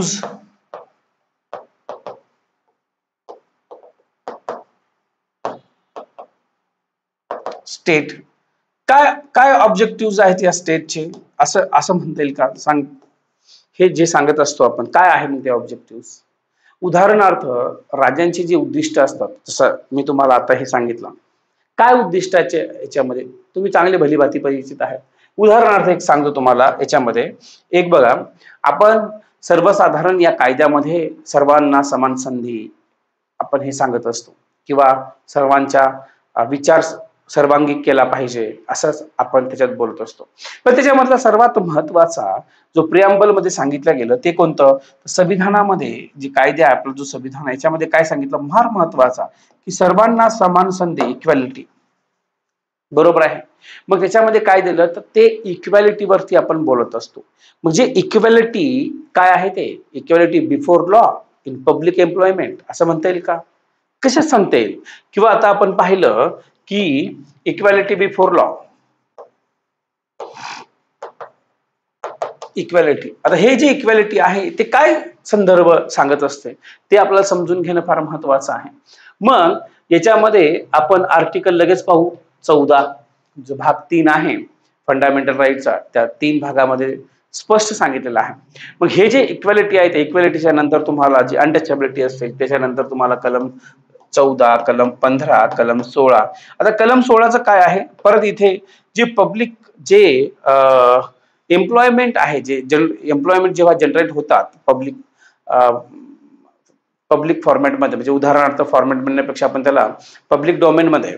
आता उदाहरणार्थ याच्यामध्ये अजून एक देता येईल का आपल्याला? तर जे सरकारी नोकऱ्या आहेत त्या सरकारी नोकऱ्या करत असताना किंवा फॉर्म भरत असताना सर्वांना समान संधी. त्याच्यामध्ये एक्सेप्शन आहे ते म्हणजे रिझर्वेशनचा जो कोटा आहे तो रिझर्व्ह कॅटेगरी मधल्या ज्या सीट्स असतात त्या रिझर्व्ह ठेवल्या जातात. तेवढं सोडलं तर बाकी सर्वांना समान संधी दिली जाते, बरोबर आहे की नाही? म्हणून कायद्यासमोर सार्वजनिक नोकऱ्यांमध्ये सर्व त्या ठिकाणी समानता आहे. अजून काय सांगता येईल? जसं इक्वॅलिटी म्हटलं तसंच अजून एक सांगता येईल का? फ्रीडम आहे का? हे फ्रीडम घेऊ शकतो का? फ्रीडम, अगदी बरोबर, फ्रीडम हा शब्द लागू शकतो. याच्या अगोदर काय घेतला आपण? इक्वॅलिटी. इक्वॅलिटी दुसरा शब्द आहे फ्रीडम. हे आहे की नाही फ्रीडम? कशाचं फ्रीडम पाहिजे तुम्हाला? फ्रीडम काय सांगते बरं? आता फ्रीडम हे तुम्ही लगेच जसं यामध्ये कलम 14 पाहिलं तसं फ्रीडम मध्ये कलम 19 पाहता. आता या 19 कलमामध्ये काय आहे? जसं एक्सप्रेशन, बरोबर की नाही? जे तुमचे अभिव्यक्ती, जसं तुमचे कन्साइज, जर आपण तुमची विवेकता किंवा तुमचा जो व्यवसाय जसं आपण प्रोफेशन आहे, हे सगळं आहे की नाही तुम्हाला फ्रीडम मध्ये? ज्याच्यामध्ये तुमचा बोलण्याचा, राहण्याचा, व्यक्तिगत स्वातंत्र्याचा अधिकार आहेच की. आता हे जसं सांगितलं तसंच अजून एक शब्द मला इथे ऍड करायचा आहे, तो म्हणजे जस्टिस. जस्टिस आहे की नाही? काय सांगते जस्टिस? ज्याच्यामध्ये तुम्हाला कोणतं जस्टिस पाहिजे? तुम्हाला सर्वांना चांगलं, एक पॉलिटिकल, सोशल आणि इकॉनॉमिक. आता बघा, हे तुम्हाला लगेच समजून जाते की काय आहे, बरोबर? याच्यामध्ये सुद्धा एक म्हणजे इथे आपल्याला एक पॉलिटिकल पॉलिटिकल नंतर जसं आहे इकॉनॉमिक आणि सोशल. बघा, हे जे पॉलिटिकल आहे, हे पॉलिटिकल जो आहे तो काय म्हणजे राजकीय लोकशाही बनवण्याचा उद्देश कोणाचा आहे? तर ते आपल्याला पार्ट 3 चा आहे. म्हणजेच पार्ट 3 फंडामेंटल राईट म्हणतो आपण याला, फंडामेंटल राईट म्हणतो, राईट? आता जे हे दोन आहेत, इकॉनॉमिक आणि याला सोशल जे म्हणतो, तर हे कशाचा आहे उद्देश? त्याच्यामध्ये directive principle of state policy, जे की पार्ट 4 आहे, या पार्ट 4 चा उद्देश आहे, बरोबर? येते लक्षात? हे काय झालं, याला आपण आता मला ह्या दोन्ही गोष्टीचा, जसं जस्टिस म्हणजे याच्यामध्ये मला काय पाहिजे? मला न्याय पाहिजे. मला न्याय कशाचा? मला पॉलिटिकल न्याय पाहिजे. जर या तिघी, जसं डॉक्टर बाबासाहेब आंबेडकर म्हणतात, या तीनही गोष्टीमधला एक जरी असेल तर त्याला आपण डेमोक्रेसी म्हणता येणार नाही किंवा त्याला लोकशाही म्हणता येणार नाही. साहजिकच आहे. तर ह्या तीनही गोष्टी आपल्याला, जो पार्ट 4 आहे जे directive principles of state policy, यामध्ये डिटेलमध्ये घेऊ. हे झाल्यानंतर सगळे लेक्चर आपण घेणारच आहोत. त्याच्यानंतर याच्या पुढचा फार महत्वाचा एक दोन शब्द सांगावासा वाटतो, तो म्हणजे आपण आपल्या प्रियांबल मध्ये सांगितलं की बाबा एक प्रतिष्ठा असावी, माणसाची एक डिग्निटी असावी, असं म्हणतो की नाही आपण? तर असं म्हणता येईल का मग आपल्याला ह्युमन डिग्निटी? ह्युमन डिग्निटी आहे की नाही? तर हे जे ह्युमन डिग्निटी आहे, याला आपण काय म्हणतो? आपल्या माणसाची, प्रत्येक व्यक्तीची एक प्रतिष्ठा आहे. जर तुमच्यावर कोणी काही आरोप करत असेल तर तुम्ही त्याला मानहानीचा दावा तुम्ही त्याच्यावरती ठोकू शकता. अशा अनेक साऱ्या गोष्टी आहेत, बरोबर की नाही?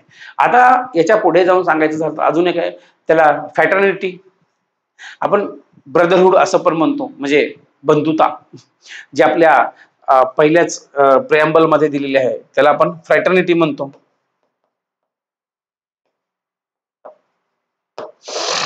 बरोबर? फ्रॅटर्निटी.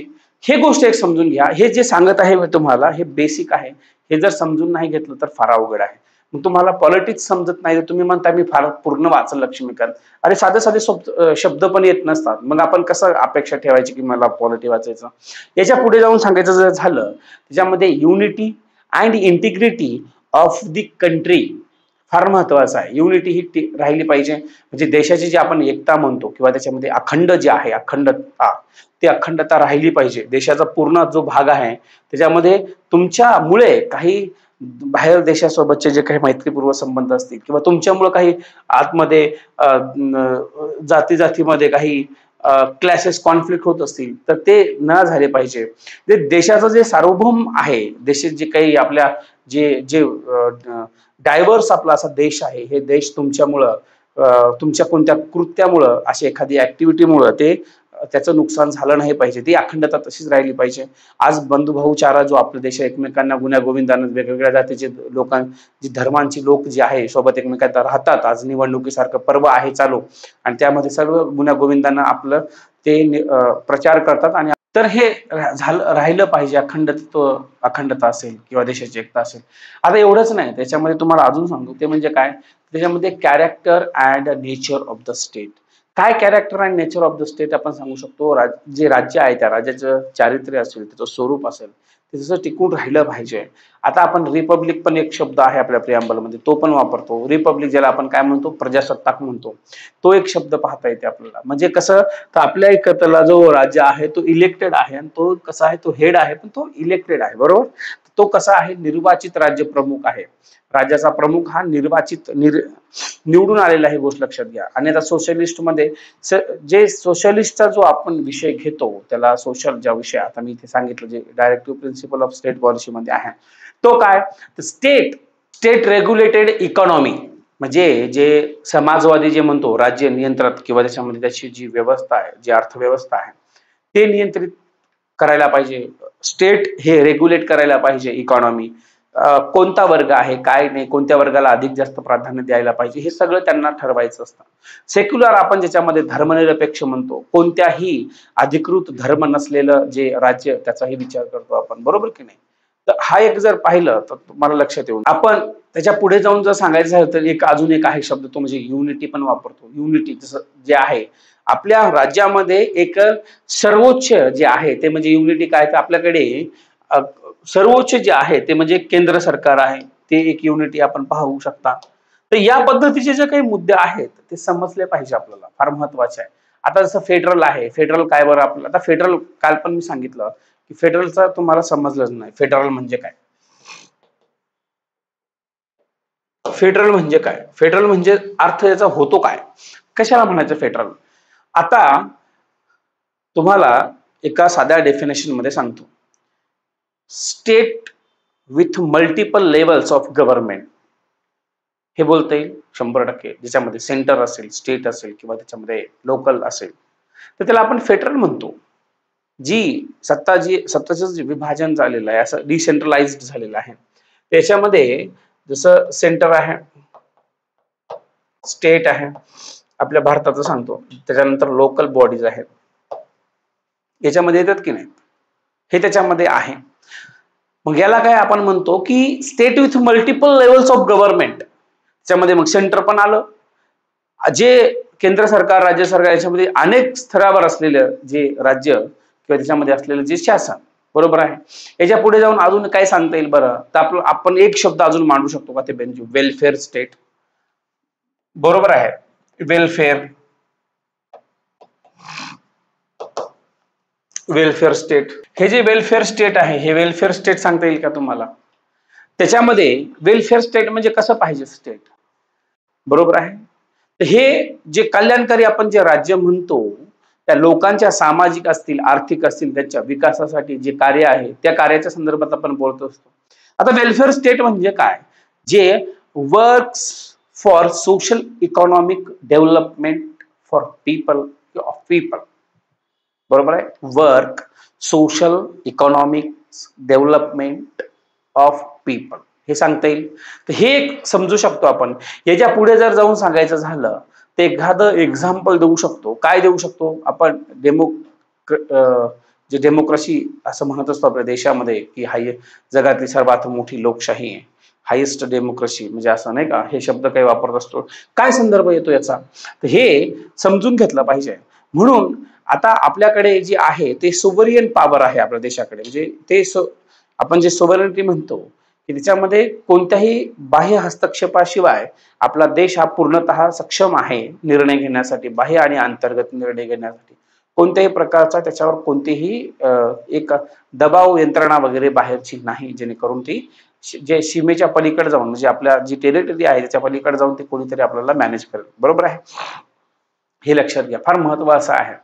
म्हणून आपण पाहिलं की जे पॉवर आहे, जे सेपरेशन ऑफ पॉवर मध्ये की वेगवेगळ्या पद्धतीने त्याचे अधिकार विभागलेले आहे, ते लक्षात घ्या. आणि आता जर म्हटलं की सगळ्यात जास्त पॉवर कोणाकडे आहे, ते डायरेक्टली बाय पीपल. पीपल काय करतात, म्हणजे डायरेक्ट डेमोक्रेसीमध्ये थेट लोकांद्वारे, म्हणजे प्रत्यक्ष जे आहे ते लोकशाही जर पाहिली तर ते कसं होतं. आता डायरेक्ट डेमोक्रेसी, तुमचा प्रश्न असेल की सर डायरेक्ट डेमोक्रेसी जो विषय आहे, डायरेक्ट डेमोक्रेसी, बरोबर आहे. हे डायरेक्ट डेमोक्रेसी आहे काय, म्हणजे थेट लोकांद्वारे, प्रत्यक्ष, म्हणजे लोकांद्वारे सगळ्या गोष्टी होतात. लोकशाही म्हणू शकतो आपण त्याला, प्रत्यक्ष.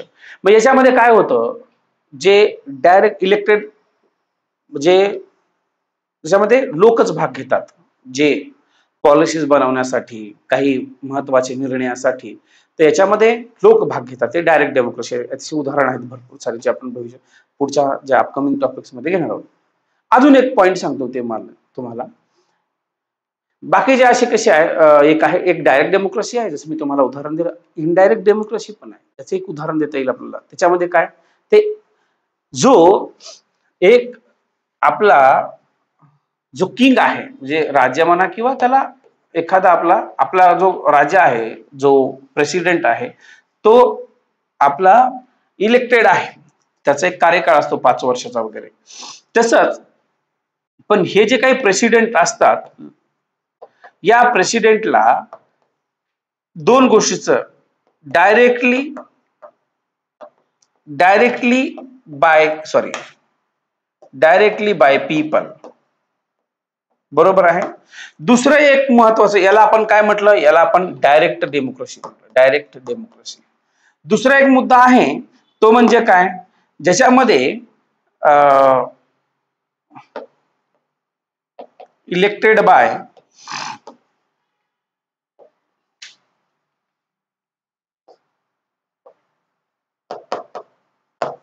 Bye representative. येतं काय, जे रिप्रेझेंटेटिव्ह असं पण म्हणता येईल. जे इलेक्टेड रिप्रेझेंटेटिव्ह जे आहे, ते काय सांगतो, हे इनडायरेक्ट डेमोक्रेसी सांगतो. म्हणजे तुम्हाला याच्यामध्ये जर जो राजा आहे, तर त्याच्यामध्ये त्यांना निवडण्यासाठी जे काही निवडून आलेले जे निर्वाचन गण आहे, ते सगळेजण त्याच्यामध्ये भाग घेतात आणि ते सगळ्या पद्धतीने त्या करत असतात. याला आपण काय अप्रत्यक्ष लोकशाही किंवा निर्वाचित प्रतिनिधी किंवा रिप्रेझेंटेटिव्ह डेमोक्रेसी असं पण म्हणत असतो. तर या पद्धतीचं हे एकंदरीत चालतं. मी तुम्हाला जस्ट आता सांगतोय काय, तर मी तुम्हाला सध्याला की काय आहे, जसं काय गरज काय आपल्याला, कॉन्स्टिट्यूशनचा जो भाग आहे त्याची काय गरज आहे, मी ते तुम्हाला सांगतो. व्हॉट इज अ कॉन्स्टिट्यूशन, हा आपला एकंदरीत मुद्दा आहे. म्हणून त्याच्यामुळे फार जास्त काही मी डिटेलमध्ये जाण्याचा भाग नाही, कारण त्याच्यावर प्रत्येकावर एक एक लेक्चर होणार आहे. What is a constitution, what is constitution, हा आपला आजचा मुद्दा आहे आणि ते मी तुम्हाला सांगण्याचा प्रयत्न केला. आता अजून एक पुढे जाऊन सांगतो तुम्हाला, ऑर्गनायझेशन ऑफ द गव्हर्नमेंट. सरकारच्या काही संघटना पण असतात, त्या पण आहे.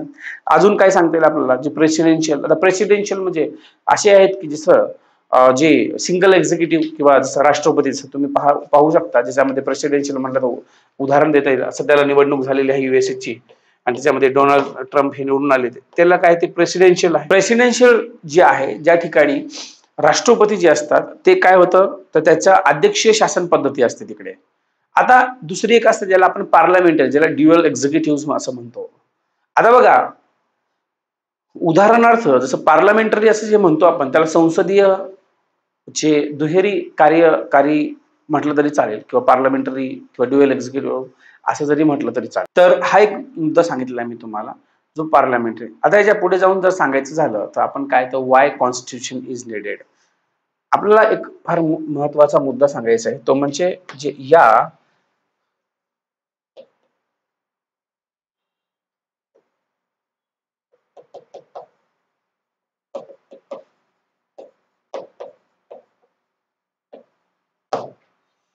वाय कॉन्स्टिट्यूशन इज निडेड, काय गरज आहे आपल्याला, सांगा बरं.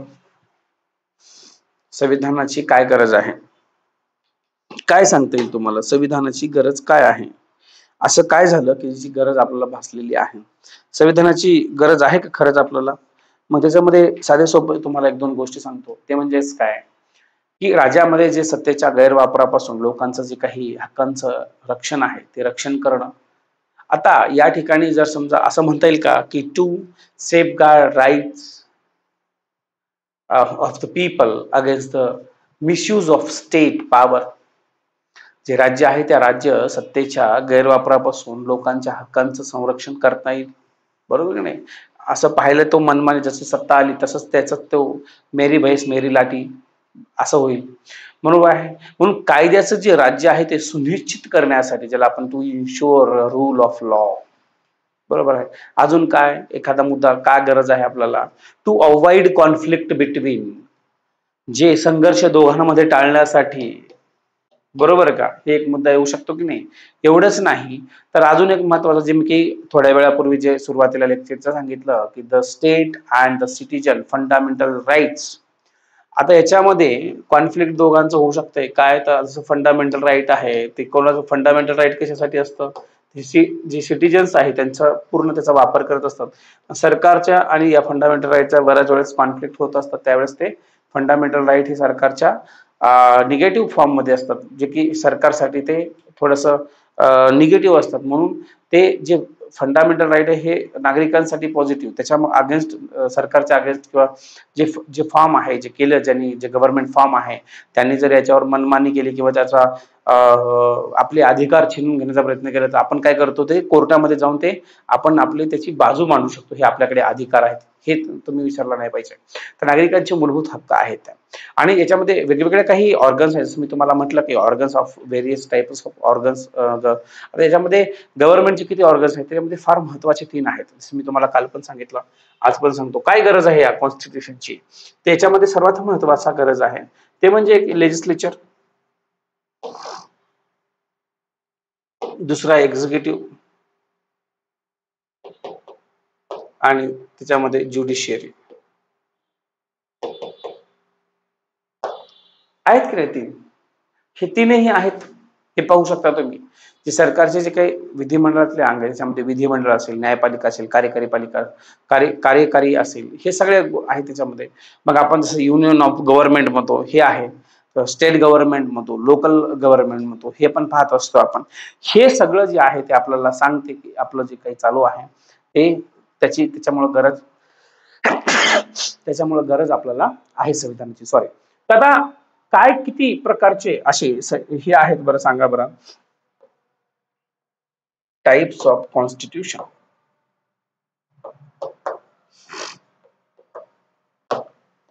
टाइप ऑफ कॉन्स्टिट्यूशन किती प्रकारचे टाइप्स आहेत एखादे सांगा. साधं सोपं आहे. काय असतं? एक असते रिटर्न आणि दुसरं असतं काय, एक रिटर्न असते. रिटर्न म्हणजेच काय, त्याच्यामध्ये जे उदाहरणार्थ आहे, भारताचं उदाहरण देता येते का? बरोबर आहे. एक सर्वात क्लासिक एक्झाम्पल जर द्यायचं झालं तर ते उदाहरण कोणतं? युएसएचं.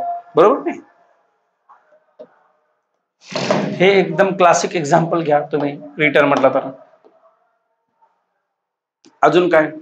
आता असं म्हणता येईल की जे काही all laws in a single document, म्हणजे सर्व जे काही कायदे आहेत ते कायदे एकाच त्याच्यामध्ये जे दस्तावेज, त्याच्यामध्ये अजून पण तुम्हाला सांगता येईल की याच्यामध्ये सगळं लिखित स्वरूपाचं असतं. आणि हे अशा पद्धतीचं असतं की हे तुम्हाला त्याच्यामध्ये लिखित स्वरूपाचं, म्हणजे त्याच्या जे काही कायदे आहेत ते त्या लिखित स्वरूपाचे तिथे उपलब्ध आहे. आता असे पण काही आहेत की जे अनरिटन कॉन्स्टिट्यूशन पण आहे. बरोबर आहे.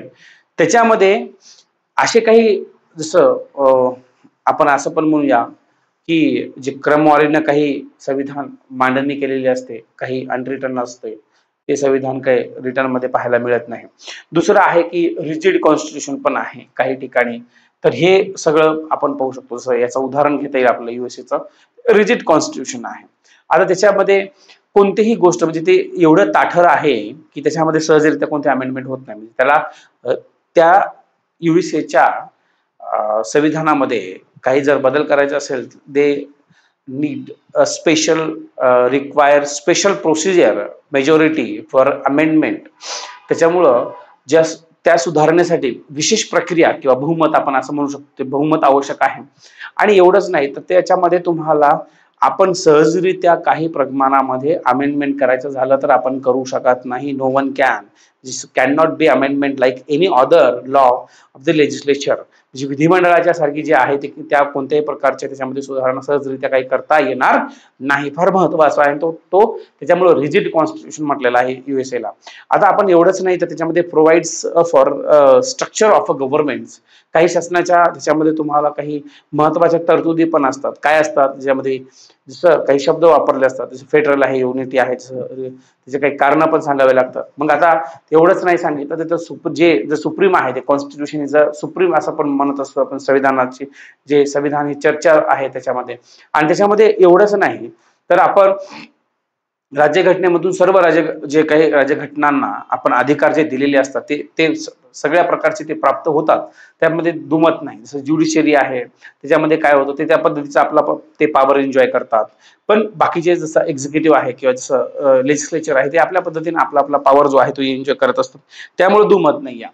पण हे सगळ्यात क्लासिक एक्झाम्पल आपण त्याचं उदाहरण घेतलेलं आहे. त्याच्या पुढे जाऊन सांगायचं झालं तर एक तुम्ही असंही म्हणू शकता, याच्यामध्ये जसं आपल्या भारताचं एक उदाहरण आहेच की त्याच्यामध्ये, बरोबर आहे. आता भारताचं उदाहरण जर घेतलं तर त्या भारताच्या उदाहरणामध्ये स्पष्टता आहे का, याच्यामध्ये अजून एक दोघांमध्ये फरक काय, तर आपल्याकडे प्रत्येक गोष्ट लिखित स्वरूपाची आहे आणि त्या गोष्टीचं इथं वर्णन केलं. उदाहरणार्थ जर समजा एक्झाम्पलसाठी 315 एक कलम आहे आणि त्या 315 मध्ये युपीएससी किंवा जे public service commission all India service जे आहे त्यामध्ये जे काही सांगितलं आहे, तर यामध्ये आता अमेरिकेचं जर असेल कॉन्स्टिट्यूशन, त्याच्यामध्ये या पद्धतीनं हे नाही सांगितलं की कसं असावं काय असावं, पण तिथे हे म्हटलेलं आहे की अशा पद्धतीची एखादी सर्व्हिस असायला पाहिजे. पण आपल्या भारतामध्ये काय, युपीएससीचा एक चेअरमन या 315 एक युपीएससी जे आहे कमिशन असावं, 315 नुसार परत काय त्याच्यात चेअरमनची नेमणूक, चेअरमनला कोण काढणार आहे, त्यांनी सर्व्हिस कशा आहे, त्यांचा रिपोर्ट कोणाला सादर, हे सगळं कलमाच्या आधारावरती चालतंय, बरोबर आहे. तर याला रिटन कॉन्स्टिट्यूशन आपण म्हणतो. आणि अनरिटन कॉन्स्टिट्यूशनचं एकदम क्लासिक एक्झाम्पल जर द्यायचं झालं तर कोणतं देता येईल, त्याला आपण युनायटेड किंगडमचं देता येईल. ते उत्कृष्ट एकदम जबरदस्त उदाहरण आहे. येते लक्षात, उत्कृष्ट उदाहरण देता येईल आपल्याला.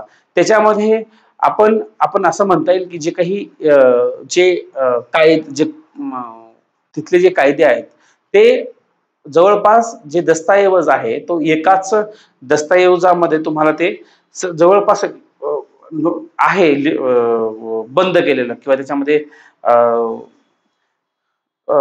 मेन्शन केलेलं आहे असं सांगता येईल तुम्हाला. Not conflict codified in a single document.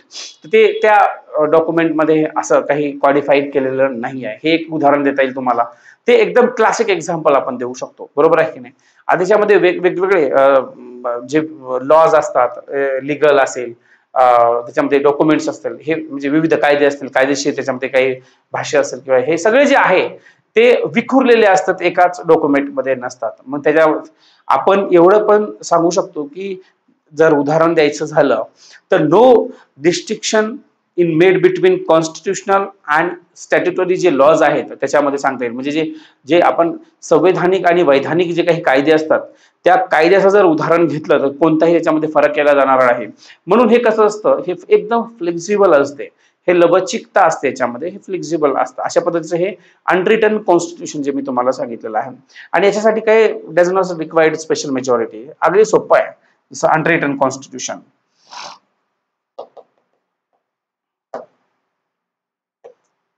United kingdom, एकदम आपलं क्लासिक उदाहरण देता येईल आपल्याला त्याच्यामध्ये. ठीक आहे, हे एक लक्षात घ्या.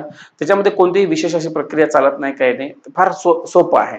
म्हणून can be amended like any other law of the legislature. एकदम साध्या सोप्या पद्धतीने त्याच्यामध्ये सुधारणा करता येईल, ही गोष्ट लक्षात घ्या.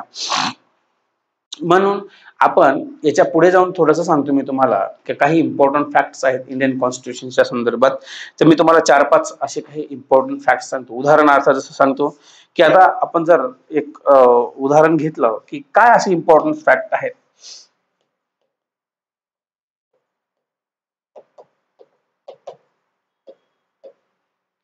कॉन्स्टिट्यूशन, ठीक आहे, काय असे इम्पॉर्टंट फॅक्ट्स आहेत त्याच्यामध्ये ते तुम्हाला सांगायचे आहेत. काय सांगू शकता, कोणते कोणते असे इम्पॉर्टंट फॅक्ट्स आहेत. एक, आपला जे संविधान आहे हे जिवंत संविधान असं म्हणता येईल. हे लिव्हिंग कॉन्स्टिट्यूशन आहे. कसं आहे,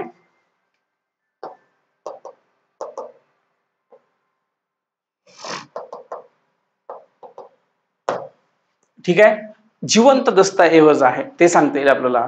एवढंच नाही तर आपण ते जे काही सोर्सेस आहेत ते कॉन्स्टिट्यूशन आपण जे घेतलेले आहेत ते अनेक ठिकाणाहून घेतलेले आहेत. जवळजवळ जे sources from constitution around 60+ countries, जवळजवळ आपण त्याच्यात 660 पेक्षा अधिक जे देशांच्या संविधानामधून आपण त्या गोष्टी घेतलेल्या आहेत. आता हँडरिटन जे कॉन्स्टिट्यूशन आहे ते पाहू शकता, ते कोणतं आहे, तर त्याच्यामध्ये तुम्हाला सांगता येईल जसं ज्याचा सोर्स असेल, बरोबर ना, सोर्सेस, त्याच्यानंतर हँड रिटन असेल म्हणजे आपण ते हस्तलिखित केलेलं आहे ते घेऊ शकतो. ठीक आहे. तर याच्यामध्ये जवळजवळ आपण एवढेच नाही तर याच्यामध्ये जे साईन केलेले जे मेंबर आहेत ते मी तुम्हाला सांगितलं की जवळपास 283 पेक्षा अधिक मेंबर्स जे आहेत त्यांनी या कॉन्स्टिट्यूशन वरती साईन केलेली आहे. आपण हे विसरलं नाही पाहिजे, हे फार महत्वाचा विषय आहे. म्हणून हे जे संविधान आहे ते लागू झालं. आता याच्यामध्ये हे संविधान जे लागू झालेलं आहे सर्वांना माहिती आहे ते 26 नोव्हेंबर 1949 ला आणि तेव्हापासून त्याची अंमलबजावणी झाली.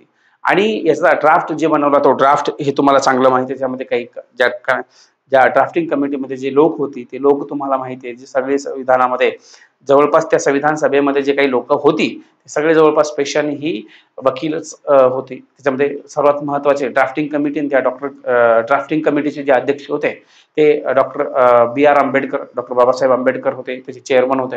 आता तेवढंच नाही तर आपण फार काही शब्द पण त्यांना बोलत असतो ते म्हणजे डॉक्टर बाबासाहेब आंबेडकरांना आपण भारतीय राज्यघटनेचे शिल्पकार म्हणत असतो, म्हणजे called as a father of the Indian constitution. आणि असं पण म्हणता येईल की याच्या व्यतिरिक्त पुढे जाऊन सांगतो ते म्हणजे आफ्टर इंडिपेंडन्स आणि जेव्हा लागू झालं तर first law minister and economist, social reformer असे जबरदस्त काही त्यांच्या संदर्भात काही शब्द काढलेले आहेत, हे फार महत्वाचे आहे. ठीक आहे. तर हे सगळी लोक यामध्ये फार मोठं त्यांचं योगदान आहे. तर हे त्यावेळेस आलेलं आहे. तर असं जवळपास जे मी तुम्हाला पॉलिटी अँड गव्हर्नन्स जो विषय आहे तो मी इथं सांगण्याचा प्रयत्न केला. तुम्हाला हेही आठवत असेल की सुरुवातीला 2 वर्ष 11 महिने आणि काही ठिकाणी 17-18 दिवस लागलेले आहेत, हे तुम्हाला चांगलं परिचित आहे. तर ते आपण सर्वांनी समजून घेतलं पाहिजे काय आहे काय नाही. ठीक आहे. आणि आपण कधी तर constitution was adopted on 26 November 1949 हे आपण त्या दिवशी स्वीकारलेलं आहे. हे जवळपास जे सांगण्याचा प्रयत्न केला तर हेच आहे, त्याच्यामध्ये बाकी काही नाही. हे चांगलं समजून घ्या, हे तुम्हाला 100% चांगला फायदा याचा होणार आहे. ठीक आहे. अजून काही याच्यावर काही प्रश्न असेल तर तुम्ही मला विचारू शकता. नंतरच्या काळामध्ये मी तुम्हाला अजून एक चांगल्या पद्धतीचं काही पॉईंट सांगणारच आहे. पण आता हे आपलं तिसरं लेक्चर आहे. ऍक्च्युली हे एकदम सुरुवातीला घ्यायला पाहिजे होतं, जे की आपण घेतलं नाही, पण नंतर पण आपण ते घेणारच आहोत. येते लक्षात. चला, अजून काही असेल तर तुम्ही कमेंटमध्ये मला सांगा की कोणते कोणते जे टॉपिक आहे ते कव्हर करायचे. फार तुम्हाला माइंड मॅपच्या आधारावर तुम्हाला सांगणार आहे. ठीक आहे. तर आपण थांबूया, पुढचा टॉपिक घेऊ, त्यावेळेस भेटू. धन्यवाद.